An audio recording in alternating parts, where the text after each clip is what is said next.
Bonjour, c'est Léa, bienvenue dans cette nouvelle vidéo. Alors aujourd'hui je voulais te parler de ce livre, Zéro Limite de Joe Vitale, je sais pas trop comment ça se prononce, de Joe Vitale. Alors en fait c'est un livre sur Ho'oponopono. Alors moi j'en avais déjà lu des livres sur Ho'oponopono, enfin j'en avais lu surtout un.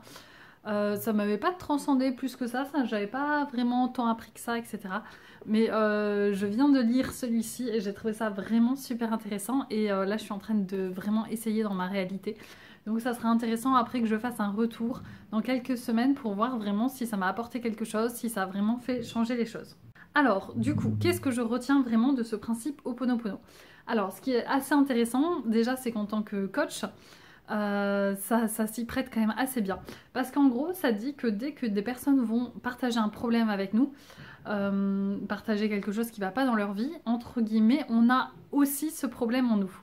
Donc du coup je me dis, bah, est-ce que ça vaut le coup d'être coach ou d'être thérapeute, sachant que ça veut dire qu'on aurait tout un tas de problèmes, parce que les gens ils viennent nous parler entre guillemets de leurs problèmes, de leurs challenges. Donc ça je trouvais ça super intéressant. Donc maintenant j'ai commencé à faire, dès que quelqu'un me soumet un problème, bah, du coup je travaille sur moi, voir du coup si j'aurais pas ça à l'intérieur, et en fait a priori on aurait toujours ça. Donc il faut toujours supprimer entre guillemets ces émotions, ces blocages d'énergie qui sont bloqués là-dedans. Donc ça c'est vraiment la clé la plus importante. Donc en gros, alors lui il dit qu'il a vraiment pratiqué avec quelqu'un qui fait Ho'oponopono, alors pas de la manière classique.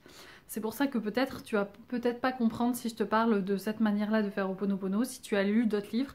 C'est pour ça moi aussi la première que j'avais pas spécialement retenu ça de mes précédentes lectures. Et lui il est allé à la rencontre d'un psychologue qui du coup a travaillé dans un centre de détention, dans un asile, durant plusieurs années. Et en gros, ce qui est assez incroyable, c'est que le psychologue, il a pas fait spécialement de rendez-vous patients, etc., etc. Ce qu'il a fait, c'est qu'il a vraiment travaillé sur lui. Donc en gros, tout viendrait vraiment de nous. Notre réalité viendrait 100% de nous, on serait vraiment 100% responsable. Donc c'est ça qui est assez intéressant. Et justement, en tant que coach ou thérapeute, c'est ça qui est aussi très passionnant. Et du coup, il a guéri les gens sans spécialement les voir, sans faire des rencontres, etc. Sans bosser spécifiquement sur leurs problèmes. Non, il a bossé sur ce qu'il voyait en lui, les problèmes qu'il voyait en lui par rapport à ces patients-là, et il a bossé sur lui. Et du coup, au final, l'hôpital s'est au fur et à mesure vidé, enfin l'asile s'est au fur et à mesure vidé, et à la fin, il y avait plus de patients spécialement. A priori, il y en a quand même 2 qu'il n'a pas réussi à guérir, mais qui ont été transférés ailleurs, mais sinon, en fait, il aurait réussi à guérir tout le monde. Donc c'est ça qui est assez incroyable, en ne bossant pas sur eux, mais en bossant sur lui. Donc voilà, donc en gros, il faudrait qu'on bosse à chaque fois qu'on voit un problème dans notre réalité, qu'on bosse réellement sur nous. Alors lui, son principe, c'est vraiment déjà d'être dans l'amour, de dire souvent je t'aime. Alors ça peut être je t'aime pour nous, ça peut être aussi pour les objets qui peuvent nous poser problème. Je sais pas, s'il y a un problème de plomberie, bah, du coup c'est peut-être parce qu'on n'a pas assez dit je t'aime à la plomberie, peut-être qu'on n'a pas assez apprécié cette chose comme elle devrait être appréciée en fait. Parce que des fois en fait, déjà nous on s'autoflagelle, mais on va autoflageller d'autres choses qui nous entourent, par exemple. Ah bah le mur il est pas très propre, ah bah j'aime pas trop ce mur, etc. Sauf qu'en fait bah, on envoie pas forcément de l'amour au mur et aux choses, et après ça peut être aux gens, voilà, cette manière, cette personne j'aime pas comment elle est habillée, etc. Donc le principe c'est d'être vraiment concentré sur l'amour, super important. Donc par exemple dire vraiment je t'aime, je t'aime, je t'aime, et donc soit se le dire aussi à soi, soit aux gens, soit aussi de manière générale à l'univers. Donc vraiment sentir je t'aime, alors l'univers ou la divinité, enfin vous l'appelez comme vous voulez, le monde, la terre, l'espace, enfin voilà. Donc quelque chose de plus grand que soi en général, parce que c'est plus simple.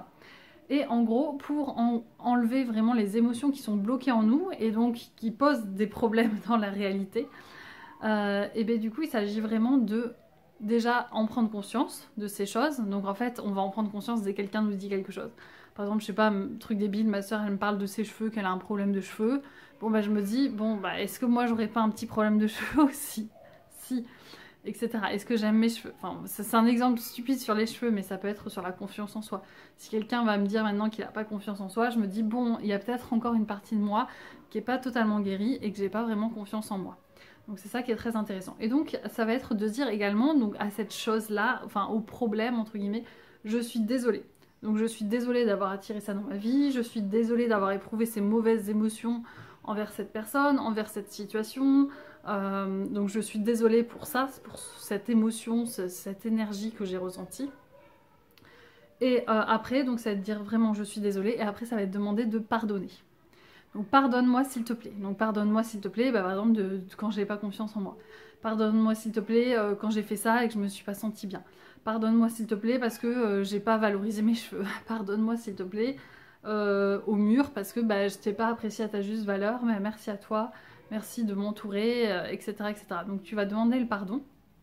Donc moi quand je demande le pardon, ce que je fais, c'est que je m'arrange vraiment pour ressentir une énergie divine, entre guillemets. Parce que lui, il dit qu'il faut plus s'adresser ça, bah, du coup, par exemple, à l'univers, etc., comme vous voulez l'appeler.